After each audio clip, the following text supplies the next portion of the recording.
ऐसा अनुभव हो रहा है। ये बात कहने से या तो आप मतलब पाखंड में आ जाएंगे और या तो आपका अनुभव खत्म हो जाएगा, क्योंकि सत्य सिद्धांत है।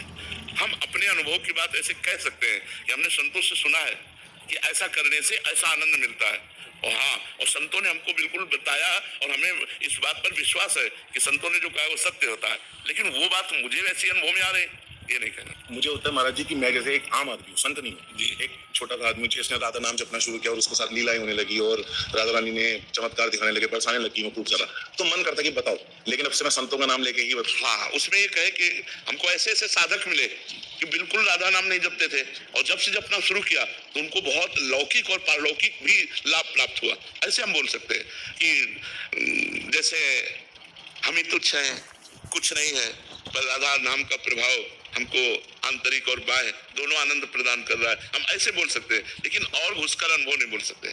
घुसकर अनुभव बोलने पर फिर नहीं रहे। लौकिक प्रेम की बात नहीं बता सकते तो फिर अलौकिक प्रेम की बात हम कैसे बताएं? हमको गुप्त रखना चाहिए और प्रयास करना चाहिए कि हम संतों के बहाने अपने अनुभव की बात, अपने आनंद की बात सबके सामने रख सके, जिससे और लाभ ले सके। एक साधक मिले थे, उन्होंने ऐसा बताया, एक संत मिले थे, उन्होंने ऐसा बताया, तो आपकी बात है वो, लेकिन एक साधक की बात है तो आप बच गए और आप अपनी पूरी बात बता दिए। लेकिन एक साधक की बात थी, वो हमसे मिले थे, वो हमें बोले थे और आप अपनी बात कह गए, तो वो उससे दूसरा लाभ भी ले लिया और आप भी बच गए। ठीक है ना?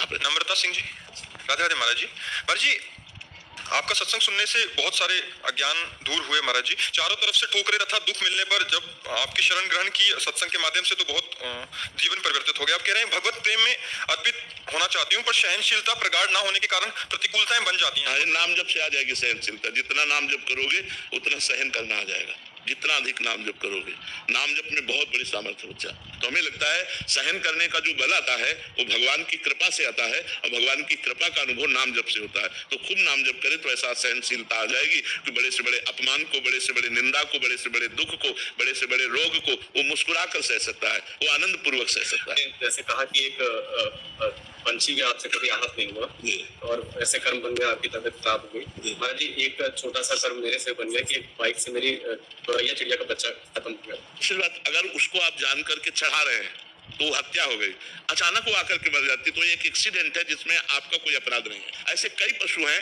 जो मर जाते हैं गाड़ी के नीचे। उसमें देखना है कि अब जैसे गाय बैठी हुई है और आप वहां बैक कर रहे हैं या आप वहां घुमा रहे हैं और उसको चोट पहुंचती है तो आप अपराधी हो, आपको देखना चाहिए।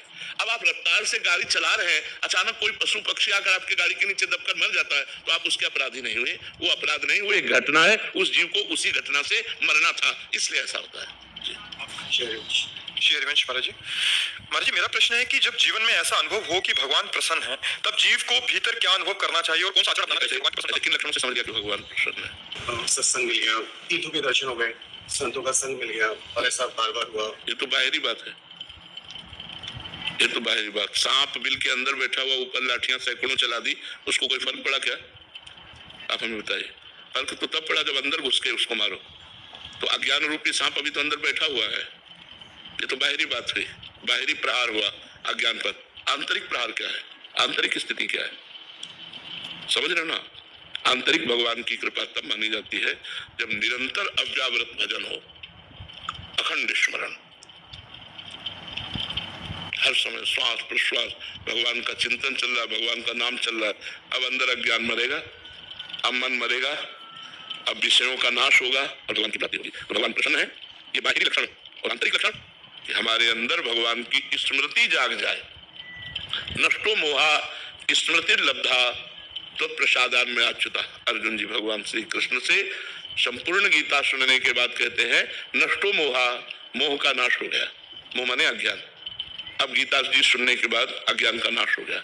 नष्टो मोहा स्मृति लब्धा, अब आपकी स्मृति जागृत हो।